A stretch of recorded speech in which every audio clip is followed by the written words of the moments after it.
আওয়ামী লীগকে নিষিদ্ধ যদি করে রাখে, রাজনীতি করতে না দেয়, নাহিদরা ঘোষণা দিয়েছে এক বাংলাদেশে নাকি আওয়ামী লীগ আর এনসিপি একসাথে থাকতে পারবে। তারা ঘোষণা দিয়েছে পুলিশ হত্যার বিচার করা যাবে না। তারা ঘোষণা দিয়েছে সংবিধান পরিবর্তন করবে। তো একই তো জিনিস ঘটছে। এই যে নির্বাচনে বিজয়ী লাভ করেছেন বলে তৃপ্তির ঢেকুর তুলছে বিএনপি রাজনৈতিকগণ, তাহলে তাদের সেই শক্তি কোথায়? উনারা বলেছেন যারা ভোট দিয়েছেন বা যারা ভোট দেননি সকলের প্রধানমন্ত্রী। আচ্ছা, যারা ভোট দেননি তারা আওয়ামী লীগ, বুঝলাম তাদের জন্য কিছু করবেন না, কিন্তু যারা ভোট দিয়েছেন তাদের জন্য আপনার কি করণীয়? সেখানে এনসিপি, নাহিদ, জামাতের হুঙ্কার শুনছে যে পুলিশকে নিয়ে উনি প্রোটোকল দিচ্ছেন, সে পুলিশ হত্যা বিচার করবে না, ইন্ডিয়ান নিচে উঠাবেন না। এখন এই যে দর্শকরা দেখছেন উনি কি প্ল্যান করে এসছেন, I have a plan, so এটাই হয়তো ওনার প্ল্যান।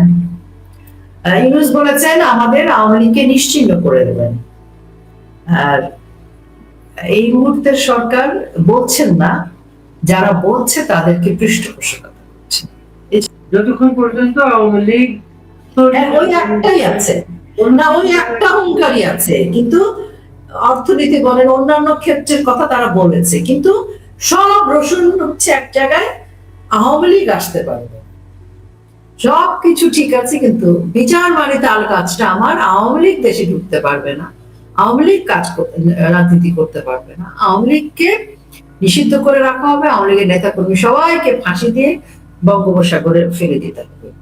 কারণ জিয়া রহমানের সময় প্রচুর সেনা সদস্যদের ফাঁসি দেওয়া হয়েছিল এবং এত সংখ্যা বেশি ছিল যে কুলাতে পারছিল না, পরে রকেটে দিতে হচ্ছিল। আপনি তো সেই স্টোরিটা জানেন, সেই ঘটনাগুলো। তো এখন এত যে লক্ষ লক্ষ নেতা কর্মী জেলে আছেন, তাদের তো ওখানে মৃত্যু হচ্ছে, কি করবে? আওয়ামী লীগকে নিশ্চিহ্ন কি করে করবে? তাহলে যে যারা জেলে আছে তারা সহ বাংলাদেশে যারা আছে বলুক, সবাই রাস্তায় নেমে কোথাও জড়ো হবে। জেলখানায় যারা আছে তাদের উঠতে বসতে টাকা, এটার জন্য টাকা, ওইটার জন্য টাকা। সাদ্দাম যে ছেলেটার স্ত্রী সন্তান হারালো, তাকে অফার দেওয়া হয়েছিল এই পরিমাণ টাকা দিলে তার জামিন হওয়ার পরে আরেকটা মামলা দেওয়া হবে না। এগুলো তো এখন ওপেন সিক্রেট। দেখেন আমাদের জিয়াউল হাসান এনটিএমসি, ওনাকেও তো রাজসাক্ষী বানানোর জন্য নানাবিধ টর্চার করা হয়েছে।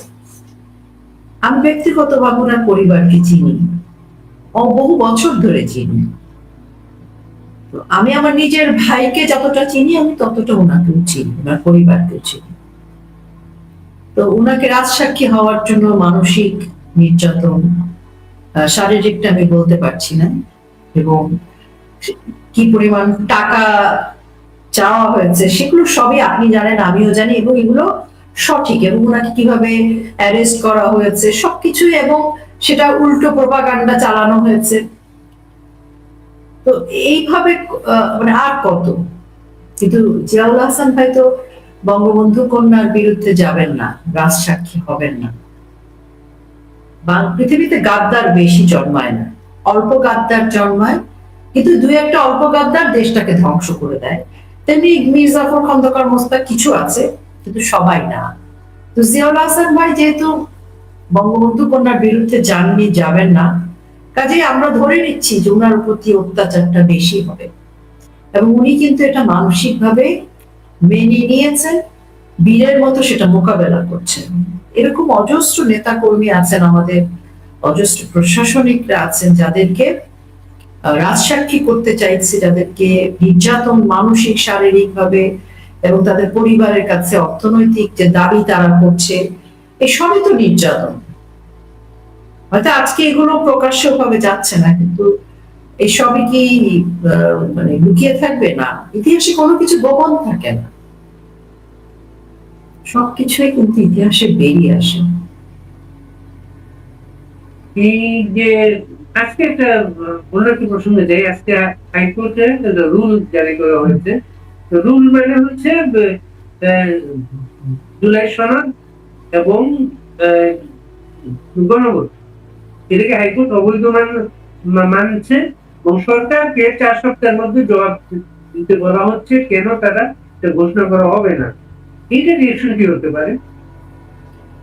এ পর্যন্ত তো যাওয়ারই দরকার ছিল না।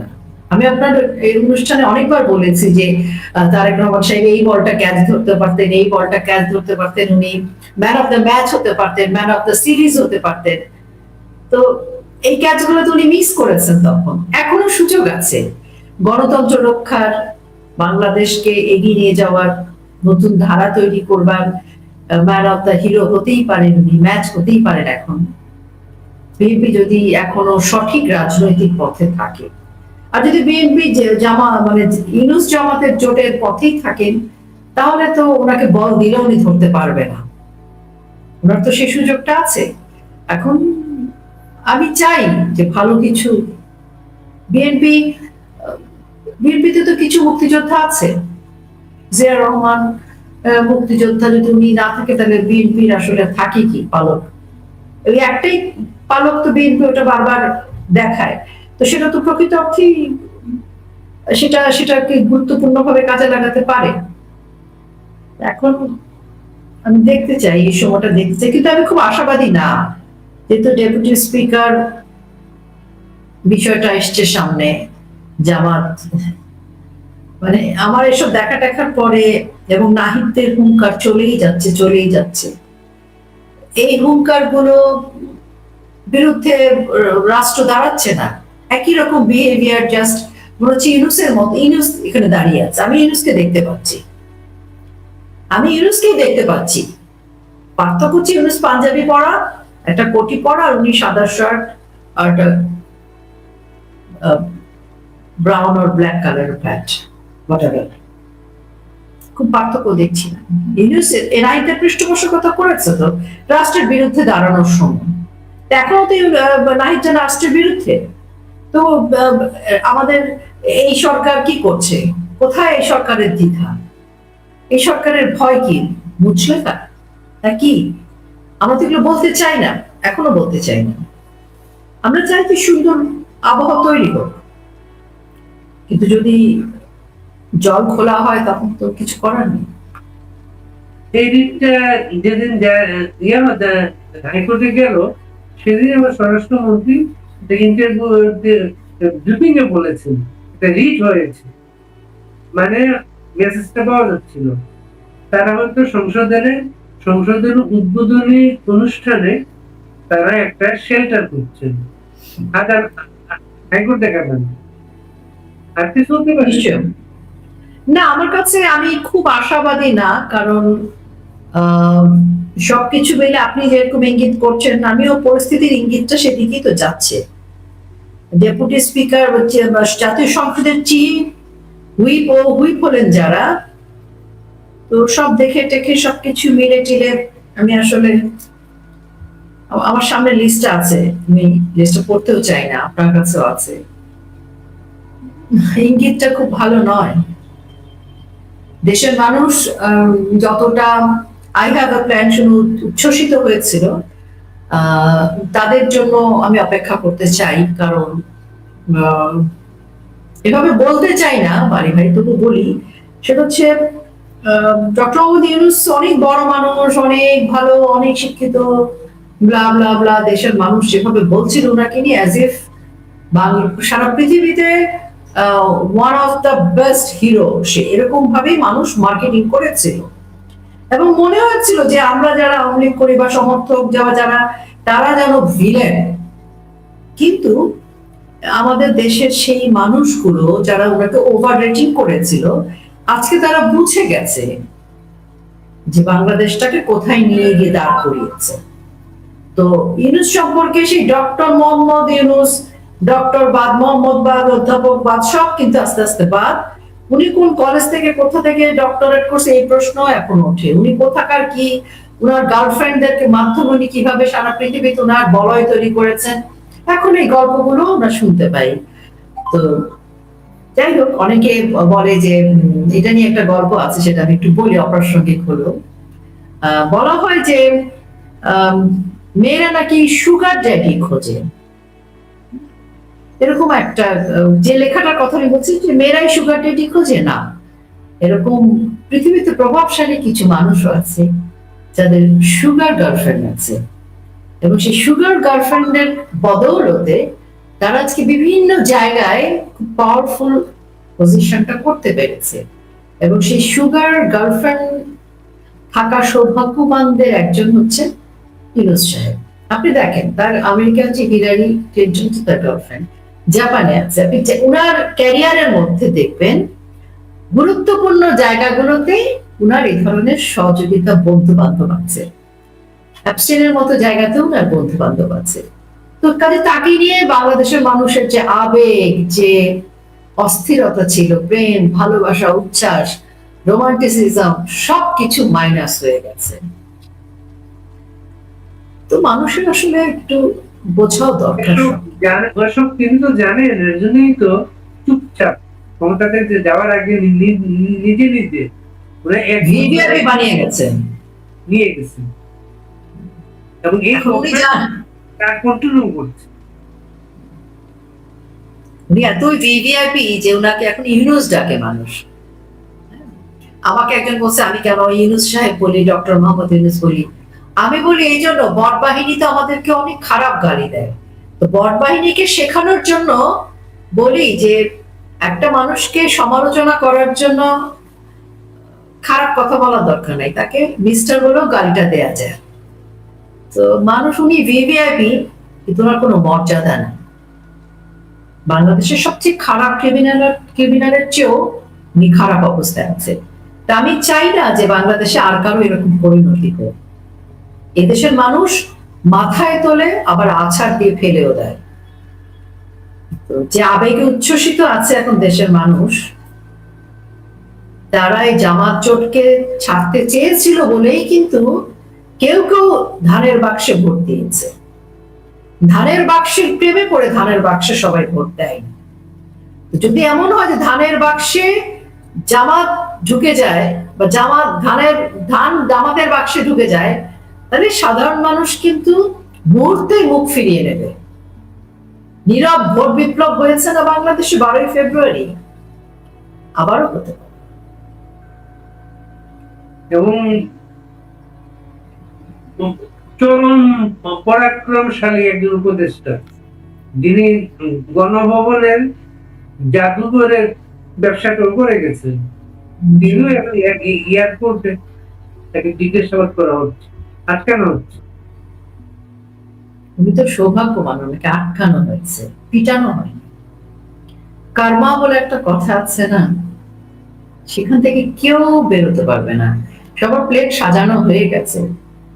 উনি শাপলা চত্বর নিয়েও বাংলাদেশের ভাবমূর্তি যেভাবে নষ্ট করেছেন, মিথ্যাচার করেছিলেন, তারপর ক্ষমতায় গেছেন, রাষ্ট্রদ্রোহিতা করেছেন। গণভবনকে জাদুঘর বানাতে হবে কেন? বাংলাদেশে আর কোনো জায়গা নাই, তো গণভবনকে উনি জাদুঘর করেছেন। তো এবং এই যে গণভবনকে যারা জাদুঘর বানিয়েছে তাদের কার্মা প্লেটটা সাজানো হয়ে গেছে। আমাদের কিছু করতে হবে না বাড়ি ভাই, আমরা কিছুই করব না। ভোট বিপ্লব যেভাবে হয়েছে আমরা নীরব থেকেছি। বাংলাদেশের মানুষ ভাষা আন্দোলন করেছে, বাংলাদেশের মানুষ ৭১ করেছে, স্বাধীনতা অর্জন করেছে, পাক হানাদার বাহিনীর সাথে বাঁশের লাঠি দিয়ে যুদ্ধ করেছে। তো এই জনগণই ওনাদের প্লেট সাজিয়ে রেখেছে, প্লেট পরিবেশন করবে। সময় আসছে, দেখেন একজনও বাদ যাবে না, একজনও না। আওয়ামী লীগের অনেক ছেলেমেয়ে লিখছে আপনার উদ্দেশ্যে, আলো চায় তারা আপনার কাছে, তারা কি করবে, কিভাবে টিকে থাকবে প্রতিদিন। আমি যে কথাটা বলতে পারি সেটি হচ্ছে যে আমাদের আগে আমাদের এই দুঃসময়টাকে মেনে নিতে হবে, যে আমাদের সময় লাগবে। প্রথমে যদি এটা মেনে নেই তাহলে আমরা যুদ্ধ করার জন্য এনার্জি পাবো। আমাদের একটু সময় লাগবে, রাতারাতি যুদ্ধ সমাধান হবে না। তবে হ্যাঁ, আমরা যদি যুদ্ধের মাঠে থাকি, যুদ্ধটা ত্বরান্বিত হবে, আমরা তাড়াতাড়ি লক্ষ্যে পৌঁছাতে পারবো। আমি জানি প্রতিটা মুহূর্ত কি কষ্ট হয়। আমাদের যে ভাইরা কষ্ট করছেন, আমার কাছে অনেক ইনবক্স আসে। আমার এক এক সময় খুব অসহায় লাগে যে আমরা সবার জন্য সবকিছু করতে পারছি না। কিন্তু তারপর আমি বলতে চাই যে যে যেখানেই আছি, আমরা যে যেখানে আছেন, এই আজকে যে কষ্টটা আমরা করছি, আপনারা যে কষ্টটা করছেন, এমনও হতে পারে যে একদিন আপনি এই কষ্টের ঘটনাগুলো বীরের মতো বিভিন্ন স্কুল, কলেজ, ইউনিভার্সিটিতে বলছেন। আপনাদের এক একজনের জীবনের এই দুঃসময় কথাগুলো সারা বিশ্বে ছোট ছোট গল্পের মতো, সিনেমার মতো পাঠ্য হবে, ছোট গল্প হবে, নাটক হবে, সিনেমা। আমরা আজকে ৭১-এর নাটক, সিনেমা, গল্প দেখি, নানান অ্যাঙ্গেলে নানান হিরোদের গল্প দেখি। সেই হিরোদের নাম হয়তো ইতিহাসে লেখা থাকে না, কিন্তু হিরোরা থাকে। আমার ধারণা এই ২০২৪ ৫ই আগস্ট থেকে শুরু করে আমরা যারা এখনো টিকে আছি, আমরা হচ্ছি ইতিহাসের অংশ। এবং এটা আমাদের সৌভাগ্য বাড়ি ভাই। আমরা তো ৭১ দেখিনি, ভাষা আন্দোলন দেখিনি। সেটাই।